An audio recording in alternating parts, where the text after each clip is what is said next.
수익이 엄청 천차만별이긴 하죠. 일이 들어올 땐 또 잘 그쵸. 되고 안 들어올 때는 잘 안 되니까 평균적으로 봤을 때 한 달에 무조건 일단 1,000만 원 이상은 들어오는 것 같고 잘 들어올 때는 1억까지도 기업 강연, 뭐 기업 광고 이런 거 다 해가지고. 네, 다 포함해서. 그럼 어떻게 보면은 우리가 1편에서 얘기했을 때 올리버님의 연봉이 3천 정도였었단 말이에요. 한 달에 그 정도를 네. 하고 있는 거죠. 앞에 보시는 분들이 아마 궁금해 하실 것 같아요. 지금 내 몸값을 높이기 위해서 해야 되는 건 뭔지. SNS를 운영하시는 분들이라면 당연히 채널의 방향성을 잘 잡아야 되고, 그래서 다른 채널에서 다루지 않는 나만의 캐릭터가 있어야 돼요. 그리고 나만의 컨셉이 있어야 되고, 예를 들면 저랑 이제 같이 협업하는 지자체에서도 이런 영상을 다른 데서 찾아본 적이 없다, 이렇게 해서 의뢰를 주시는 분들이 있어요. 그러면 그런 영상은 이제 단가가 엄청 많이 들어가죠. 그런 식으로 이제 몸값을 높이는 방법이 있고, 또 하나는 안주하면 안 되는 것 같아요. 어찌됐든 SNS 시장 자체가 계속해서 커지고 있고, 그리고 이제 사람들도 많이 뛰어들어서 도전하고 있는 상황에서 전문가들도 엄청 뛰어들고 있잖아요. 방송국에서도 하고 막 하다 보니까 내가 여기에서 살아남기 위해서는 진짜 확실한 캐릭터적인 브랜드가 있어야 되고 실력이 있어야 된다. 저도 결국 사진과 영상을 전공하지 않았지만 계속해서 공부를 하거든요. 어떤 사진 작가님들이나 영상 감독하시는 분들 만날 때마다 계속 여쭤보고 배우고, 지금도 저는 계속 누군가 거를 공부를 해요. 어떤 크리에이터가 무슨 강의를 연다 하면 가서 배우기도 하고, 전자책을 냈으면 다 사서 보고, 계속 공부를 끊임없이 해야 성장을 하고 또 영상미도 좋아져서 몸값 올라갈 수 있는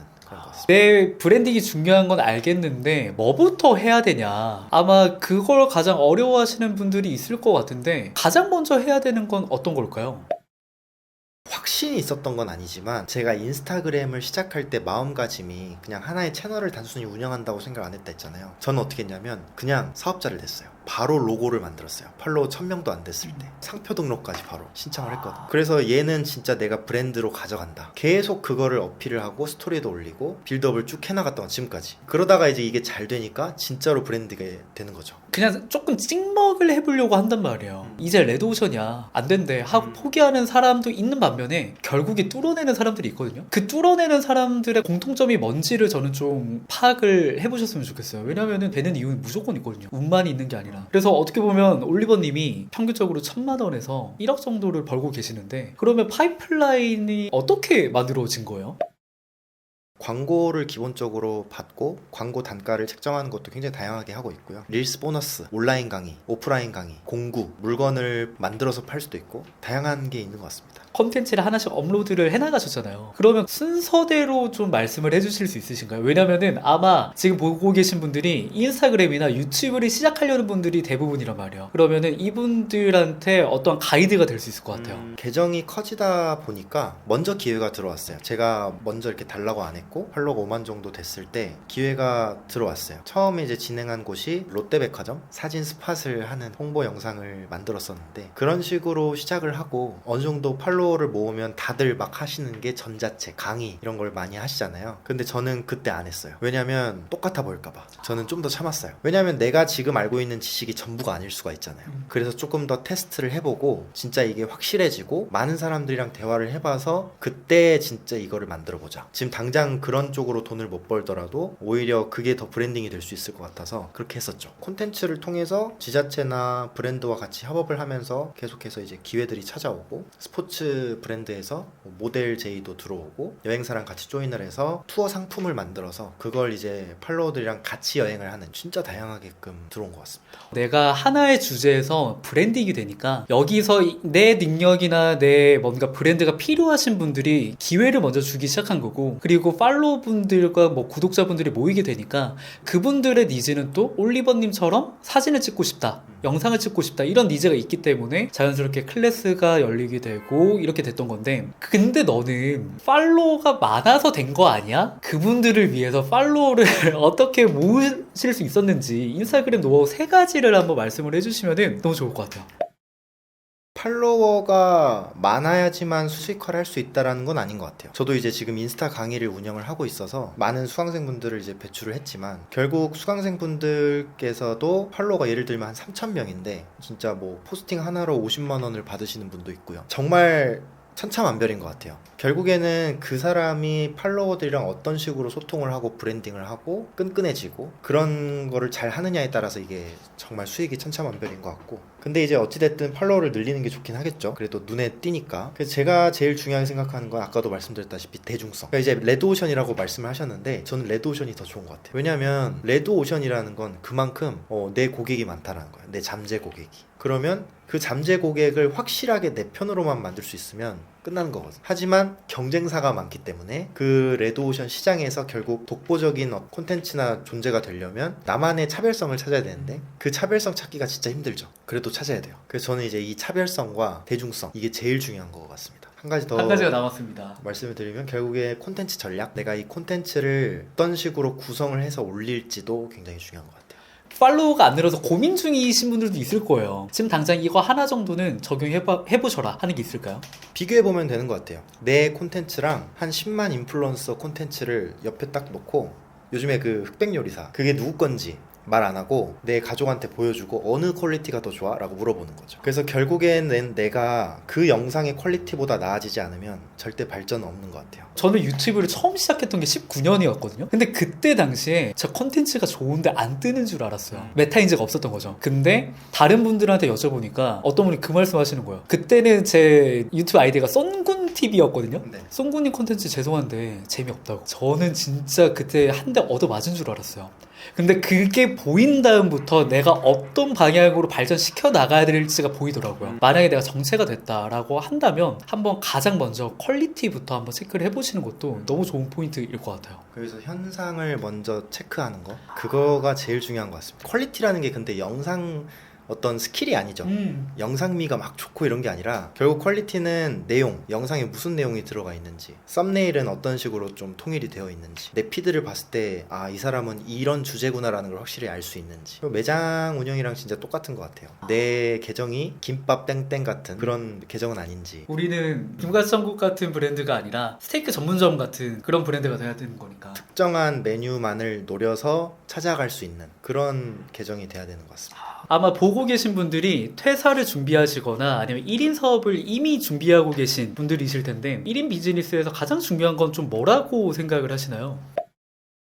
매장 운영할 때도 똑같죠. 제일 중요한 거는 고객들에 대한 관심이 중요한 것 같습니다. 내 팔로워들이 뭘 원하는지, 이거에 관심이 없으면 결국 그 매장은 망한다고 봐요. 내가 그냥 만들고 싶은 메뉴를 내는 게 아니라 결국에는 내 고객들이 어떤 메뉴를 원하고 피드백이 어떤지를 계속해서 주의 깊게 봐야 되는데 그게 다 댓글에 나오거든요. 그걸 눈여겨 딱 보다 보면 지금 좀 많이 식상해졌구나. 그러면 이제 새로 바꿔봐야겠다. 신메뉴를 출시해봐야겠다. 그런 게 없이 그냥 계속 내가 하고 싶은 대로만 운영을 하다 보면 결국에 시간이 지나면 이제 반응이 떨어지고 노출이 안 나오고, 그러면 왜 그러지? 알고리즘 문제인가? 이런 식으로 생각을 하는 것 같아요. 저는 항상 컨텐츠를 유튜브에서 만들 때나 인스타에서 만들 때나 숫자보다 사람을 봐야 된다라고 항상 말씀을 드리거든요. 막 팔로우 늘어나고 구독자 늘어나고 조회수 막 몇십만 몇백만 되고 막 이러면은 숫자로 보인단 말이에요. 조회수도. 근데 숫자가 아니라 다 사람이잖아요. 그러다 보니까 내가 내 컨텐츠를 본 사람들 중에서 난 충분히 그 사람의 10분의 가치나 아니면 릴스라고 한다면 1분의 가치를 충분히 줬는가,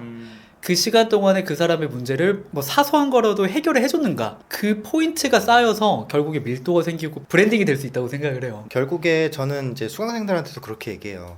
제가 지금 팔로워가 1000명밖에 안 들었다, 막 이렇게 얘기를 하는데, 우리가 1000명 앞에서 강의를 한다고 생각하면 맞아요. 이거 완전 다른 거거든요. 진짜 그 엄청 떨리고 그 숨 막히는 그런 상황 속에서 강의를 하는 건데, 그러니까 이 1000명을 우습게 보면 안 된다. 그 1000명 중에 결국에 기회가 숨어 있어요. 그 1000명 중에 어떤 기관의 담당자나 아니면 어떤 브랜드 매니저나 그분들을 만족시키면은 또 기회가 온단 말이야. 팔로워가 1000명 뭐 2000명밖에 안 되는데.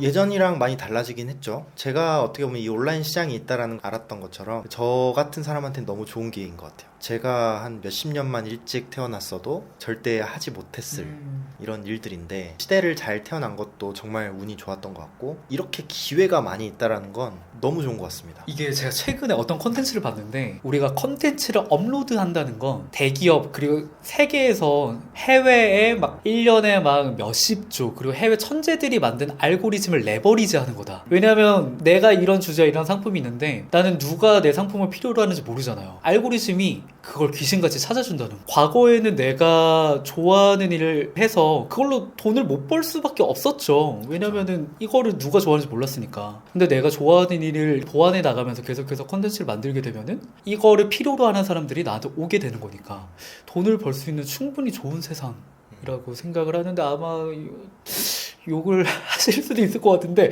어쨌든 저희는 그렇게 생각을 하는 거니까. 그렇죠. 방법을 찾으면 정말 다양한데 쉽진 않죠. 제가 지금 이렇게 하는 것도 사실 쉬워 보일 수 있지만 어떻게 보면은 진짜 잠도 막 줄여가면서 힘든 부분도 굉장히 많이 있거든요. 결국에 내가 회사를 다니든 아니면 다른 방법으로 돈을 벌든지 간에 어떻게 하면은 내가 이것과 계속해서 구조와 싸우면서 돈을 벌어 나갈 수 있는지는 결국에는 계속적인 노력이 필요하다고 봐요. 그러면 지금 어떻게 보면은 좋아하는 일로 돈을 벌고 계시잖아요. 네. 그러면서 좀 느끼신 게 있으실 것 같은데 어떤 건가요?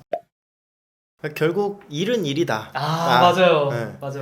좋아하는 일이 일이 되는 순간 사실 그 좋아하는 일은 딱 그 절반이 돼요. 제가 여행을 좋아해서 여행을 일로 만들었지만 이제 그렇게 되면 이제 여행은 반만 여행인 거죠. 온전히 못 즐기잖아요. 그쵸. 진짜 그냥 여행을 가서 진짜 여행만 하는 게 아니라 항상 생각을 하게 되죠. 여기서 뭐 찍지? 맞아. 왜냐면은 이쁜 걸 보면은 갑자기 눈이 돌아요. 여기서 뭘 찍어야 될 것 같다라는 그런 강박부터 시작을 해서 쉽지는 않죠. 광고 의뢰를 받아가지고 촬영을 간 거면 더더욱 책임감 때문에 여기에서 지금 제대로 쉬지도 못하고 일단 계속 찍어야 되고 그러한 부분들 사실 장단점은 확실히 있는 것 같아요. 그리고 주말이 없다. 왜냐면 이제 내가 하나의 사장이 된 거기 때문에 사장의 입장에서 자꾸 이 매장을 들여다보는 입장이라서 결국 이제 사장이신 분들은 다 아실 거예요. 쉴 수가 없어요. 네. 그러면 이거는 제가 갑자기 궁금한 건데 요즘 워라벨에 대한 얘기도 많잖아요. 워라벨에 대해서 어떻게 생각하시나요? 직장을 다니시는 분들은 필요한 것 같아요. 그러니까 내가 하고 있는 일 자체가 너무 행복하고 즐겁고 그게 취미 같고 이러면 상관이 없는데 사장님의 어떤 돈을 벌어주는 일이다 보니까 이게 온전히 나의 것이 아니잖아요. 나만의 그 일을 할 수 있는 시간은 따로 만들어야 된다고 보고 그리고 프리랜서도 마찬가지인 것 같아요. 나만의 시간은 꼭 필요한 것 같습니다. 지금 나만의 시간 갖고 계신가요? 이제 가지려고요. 네.